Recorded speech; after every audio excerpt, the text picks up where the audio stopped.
Hi, it's Nikki Dorr from David Mediation. Now, I've taken a break for a week or so, which is really good. I needed that, and a lot of people, I think, are going through very similar, where we kind of had a mixture of energies, low energies, or a cold, all these things, and we're kind of starting to emerge now.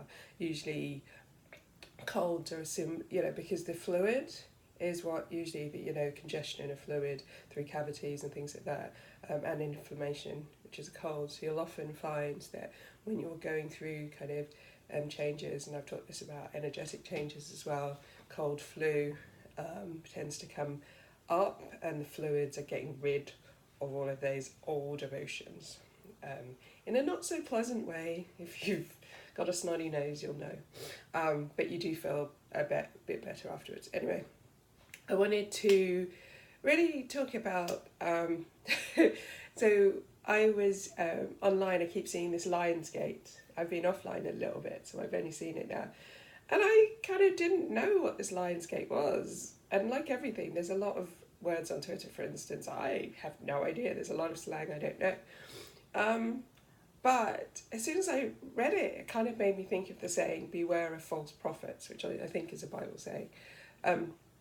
Now, we've had lots of things that come along that kind of sound a bit kind of woo, exciting, and then when you get to the nuts and bolts, there's nothing there. It's kind of empty. I mean, I remember a few years ago when we had 2012, it was the great portal opening, or it was either one or you're either going to be this massive portal, you're basically going to ascend to beyond your life, or you were going to die because the world was going to end unless you'd actually been in with a certain religion.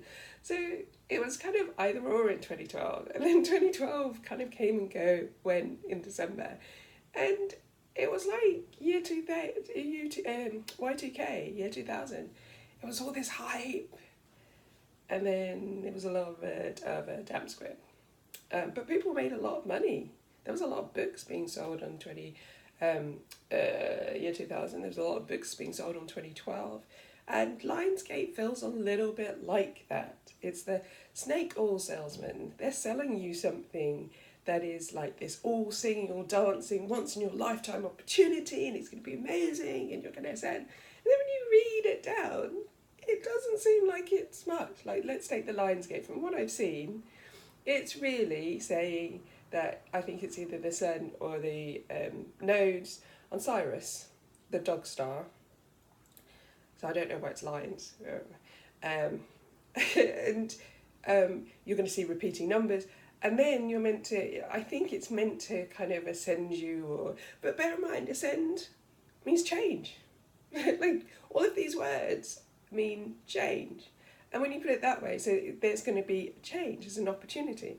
Now, sun goes round past Sirius every year. The node's 9.5 years. So actually, if you go back to nodes last time Sirius passed it, did you suddenly ascend?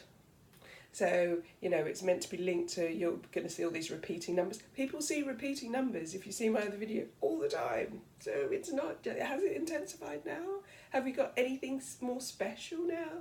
What is kind of, a lot of these are very overhyped, and they are very much for people who need a label to make them feel special, or they want to sell something. You can't sell something until you've labelled it, until you've created. So people have created a buzz about something that doesn't look like it has any substance.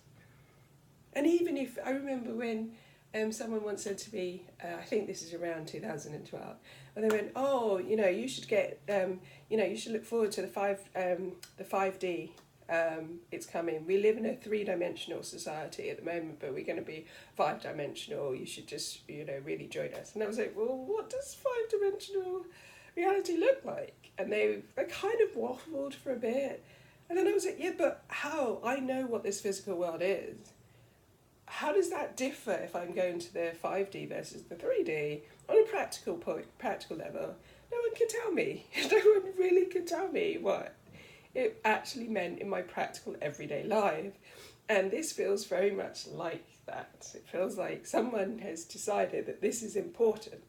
Someone's had a download, and it annoys me. Download always annoys me, because as soon as someone said that, what they're actually saying is, an energy is given it to them. So if a guide or a teacher, a teaching guide or an alien or whatever is giving it to them, and then they're meant to spread it across the world, and this is their sole mission, to make sure everyone understands. They download this book, which happens to be commercial, and they get to sell it.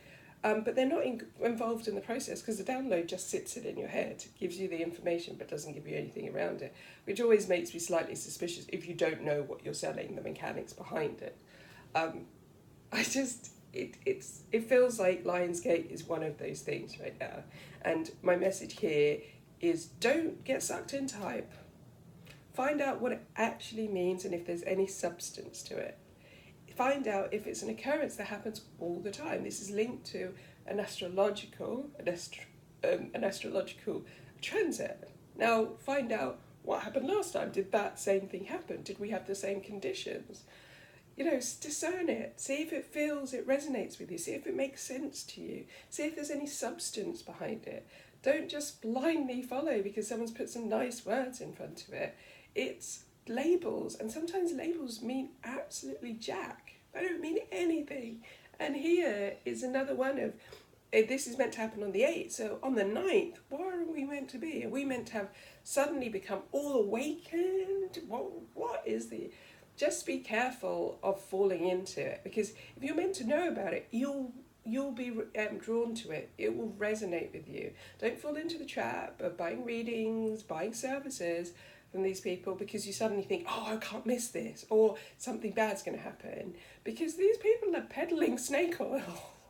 So just be careful of what, if someone gives you, you ask what it means in a practical level to you, and they start going off into long words that really have kind of other labels, and you come out of there going, I don't really know what that means in a practical application. Bin it. Just discard it. So really don't fall for the smoke and mirrors. Go for what you feels right to you and resonates with you and has some kind of substance to it. It's not just a few words and here and there, and it's not just a great meme, because a lot of things are great meme, but they don't actually. So also be careful of the labels you give yourself. If you're just putting labels on top of labels, are you doing that because you feel special? Because if you are, that's something that you need to work on. So, sorry, it's a bit of a rant today. Sorry, not sorry. But don't buy the snake oil.